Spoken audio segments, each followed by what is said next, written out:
Welcome to our online chemistry class. यहाँ हम 11th class NCERT के second chapter structure of atom को discuss कर रहे हैं। इस क्रम में ये हमारा 7th वीडियो लेक्चर है। इससे पहले जो हमने 5th वीडियो लेक्चर हमने डिस्कस किया था उसमें हमने जे थॉमसन एटॉमिक मॉडल और रदरफोर्ड एटॉमिक मॉडल को हमने डिस्कस किया था। रदरफोर्ड एटॉमिक मॉडल की जो मुख्य कमी थी वो हमने उस वीडियो लेक्चर में डिस्कस करी कि रदरफोर्ड एटॉमिक मॉडल के द्वारा कॉन्टिन्यूस स्पेक्ट्रम प्राप्त होता है, जबकि वास्तव में ये जो स्पेक्ट्रम होता है वह लाइन स्पेक्ट्रम हमको मिलता है। अब ये लाइन स्पेक्ट्रम और कॉन्टिन्यूस स्पेक्ट्रम क्या होता है, यही क्वेश्चंस के आंसर हम अपने वीडियो लेक्चर नंबर 6 और 7 में ढूंढने का प्रयास कर रहे हैं। जब हमको ये पता चल जाएगा कि लाइन स्पेक्ट्रम और कॉन्टिन्यूस स्पेक्ट्रम में क्या डिफरेंस है, तभी हम रदरफोर्ड एटॉमिक मॉडल की जो मेन लिमिटेशन या कमी है उसको हम दूर कर सकते हैं। तो हमने अपने 6 वीडियो लेक्चर में इलेक्ट्रोमैग्नेटिक रेडिएशन या वेव थ्योरी ऑफ रेडिएशन के बारे में हमने जाना, और उसमें हमने ये जाना कि जो इलेक्ट्रॉन्स होते हैं उनकी वेव नेचर होती है। उनसे संबंधित हमने टर्मोलॉजी को हमने वहाँ पर पढ़ा, क्योंकि इस चैप्टर में उससे संबंधित कुछ न्यूमेरिकल्स हमको सॉल्व करने हैं। इलेक्ट्रोमैग्नेटिक रेडिएशन की जो मेन लिमिटेशन थी वह ये थी कि हम उसके द्वारा ब्लैक बॉडी रेडिएशन और फोटो इलेक्ट्रिक इफेक्ट को एक्सप्लेन नहीं कर सकते। तो ये ब्लैक बॉडी रेडिएशन और फोटो इलेक्ट्रिक इफेक्ट या प्रकाश वैद्युत प्रभाव क्या होता है, इसको हम अपने इस वीडियो लेक्चर नंबर 7 में समझने का प्रयास करेंगे, जिससे कि हम सेकेंड चैप्टर में दिए हुए न्यूमेरिकल्स को हम सॉल्व कर सकें। वैसे तो ये जो टॉपिक है ये हमारे फिजिक्स से रिलेटेड है, आप इनको फिजिक्स में काफी डिटेल से पढ़ेंगे, लेकिन चूंकि सेकंड चैप्टर में इससे संबंधित कुछ न्यूमेरिकल्स हैं और न्यूमेरिकल्स हम तभी कर सकते हैं जबकि हम इससे संबंधित थ्योरी को समझ पाते हो।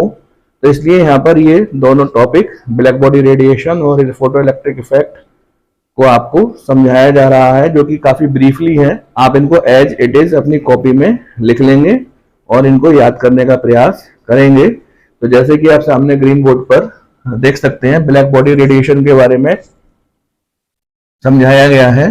यदि किसी ब्लैक बॉडी को हीट करते हैं तो उससे उत्सर्जित होने वाले विकिरण को ब्लैक बॉडी रेडिएशन कहते हैं। बहुत ही सिंपल सी 2 लाइन की डेफिनेशन है।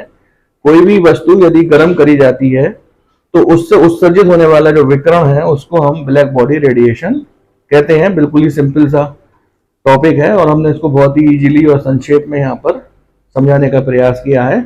सेकंड जो हमारा टॉपिक है वो है फोटो इलेक्ट्रिक इफेक्ट, जिसे प्रकाश वैद्युत प्रभाव कहते हैं। जब किसी धातु की सतह पर एक निश्चित आवृत्ति से अधिक आवृत्ति का रेडिएशन या प्रकाश डाला जाता है तो मेटल सरफेस से इलेक्ट्रॉन उत्सर्जित होते हैं। आप सामने देख सकते हैं, यहाँ पर हमने एक मेटल सरफेस ले रखी है और उस पर हमने एक रेडिएशन जिसकी एनर्जी h न्यू है वो हम इसके ऊपर डाल रहे हैं। इस h न्यू में से कुछ एनर्जी ये मेटल एब्जॉर्ब कर लेगी और शेष एनर्जी जो बचेगी वो इलेक्ट्रॉन को बाहर निकलने में खर्च हो जाएगी।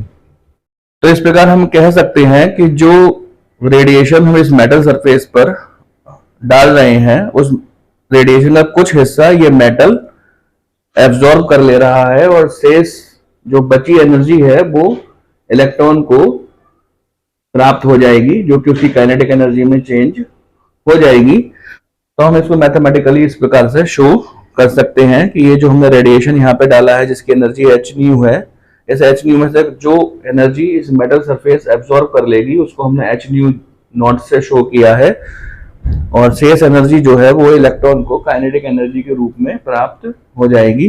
तो हम कह सकते हैं h nu is equal to h nu naught plus half mb square.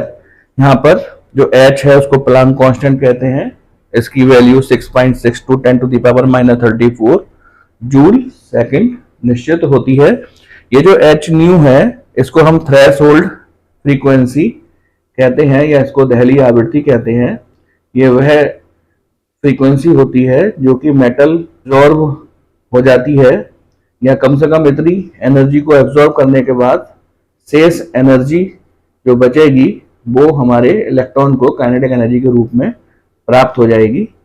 तो बहुत ही ब्रीफली और बहुत ही कम शब्दों में हमने यहाँ पर ब्लैक बॉडी रेडिएशन और फोटो इलेक्ट्रिक इफेक्ट को समझाया है। और समझाने का उद्देश्य केवल ये है कि आप सेकंड चैप्टर में दिए हुए न्यूमेरिकल्स को कर पाएं। बाकी डिटेल में आप इसको फिजिक्स के अंतर्गत पढ़ेंगे। इस प्रकार हमारा ये 7th वीडियो लेक्चर यहाँ पे फिनिश होता है। अब जब हम अपने 8th वीडियो लेक्चर में मिलेंगे तो वहां पर इलेक्ट्रॉन की पार्टिकल नेचर को समझने का प्रयास करेंगे।